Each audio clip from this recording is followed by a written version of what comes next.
Ada Mbah Dukun sedang ngobatin pasiennya. Konon katanya sakitnya karena diguna-guna.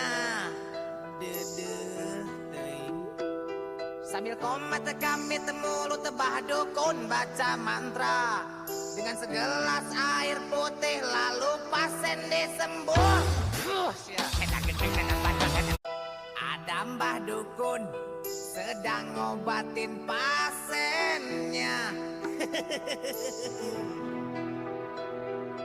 Konon katanya sakitnya karena diguna-guna. Sambil komat kami mulut Mbah Dukun baca mantra dengan segelas air putih, lalu pasien disembuh.